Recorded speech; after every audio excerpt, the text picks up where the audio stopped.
Hello everybody, my name's Alan and you're watching Guns, Gear, and Outdoors Alaska. Today I wanted to talk to you about practicing rifle shooting for big game hunting. It's getting to be that time of year, and I think a lot of us have been guilty of pulling your big game gun out and going and sitting at a bench and shooting 2 shots and saying, oh, those look good, and then hitting the woods, and if you're like me, you end up missing every once in a while, and that kind of gets you because you work really hard to put yourself in a position to take a big game animal, and you want to make sure your shooting's up to snuff. And I've definitely missed a few, and I think I'm going to share with you some things that can help to avoid that unfortunate situation. So let's get to it. Let's take a minute to talk about targets. What I'm using out here today is my 8-inch round steel gong. It's kind of a blackish gray natural color, and I got it just against the natural background. And you could use pretty much anything. Cardboard would be a good thing. Cut out what looks like the kill zone of your target animal, or maybe even the whole front of your target animal if you got a big enough piece of cardboard, and that would be good. The purpose of that is just get used to picking a spot on a natural colored target and shooting that rather than at a bullseye, because animals don't have red bullseyes on them. So you want to get your eye used to picking up that natural target, focusing on a little spot, and putting your bullet right there. So let's head back and get to shooting.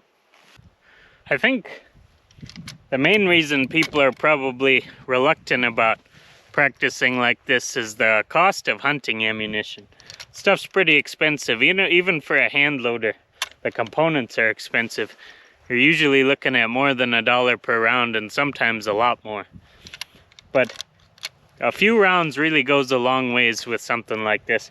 And you do want to use your hunting ammunition, what you plan on taking out on the hunt, because that's going to affect your point of impact and things like that. So the purpose of this is really to replicate as many of the things you're doing when you're hunting as possible. And that's clothing and other gear, gloves. You can see I got my binoculars on my chest and I'm wearing my backpack. This is going to affect my length of pull.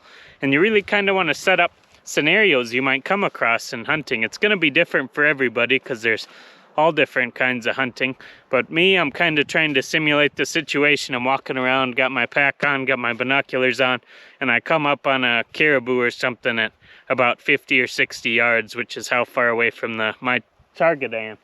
So I'm just going to practice, just like I come up, see that caribou, I'm going to take a shot at it and see what happens. Let's do it. All right, walking along.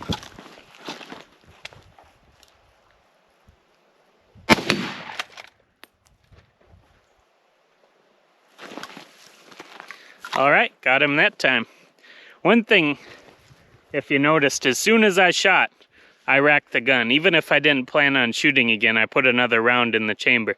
You want to practice that so that when you're hunting, as soon as you shoot, you're ready to take that next follow-up shot. You don't raise your head up and look around with a gun that's not ready to go if you need that quick follow-up shot. So do that in your practice as well.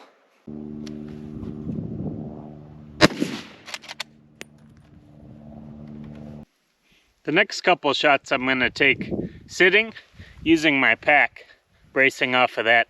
That's something I might have to do in the field if I'm taking a little bit longer shot and I have some time to set it up. So let's see how that goes.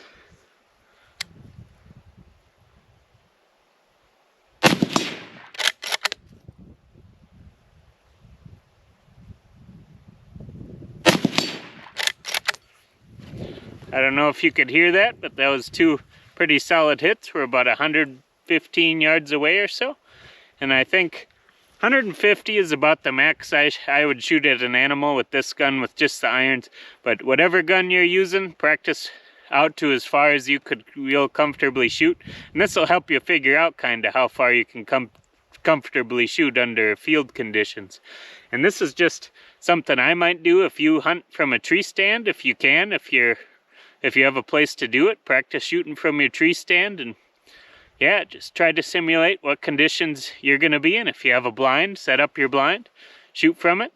Just try to figure out any problems you might have with the shot itself before you have to take the shot on an animal. That's really the purpose of all this, and instilling confidence in you in your equipment, because I'm doing pretty good today. I feel pretty confident if I was going out hunting tomorrow that I could shoot under field conditions. So yeah, let's try one more shot. All right, last shot of the day I'm gonna take for practice.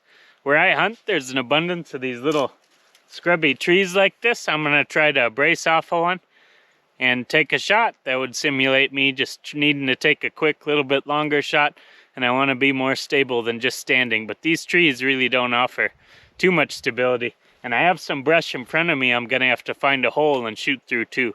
So that'll be good practice. Let's see how it goes.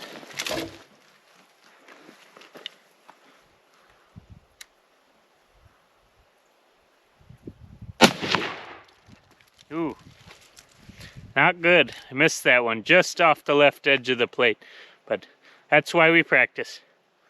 All right, let's draw some conclusions. That was a lot of fun doing that shooting under field conditions on the range. I know I'm lucky having a range where I can kind of do whatever I want. Not everyone has that, but yeah, go home and get creative and do the best you can at simulating your hunting, shooting scenarios, even if that means just putting on your thick hunting jacket. Just do what you can and try to be ready, because you don't want to put in all that work and then miss if you can help it. So I hope you enjoyed this as much as I did. Let me know what you think in the comments, and thanks. Have a good one.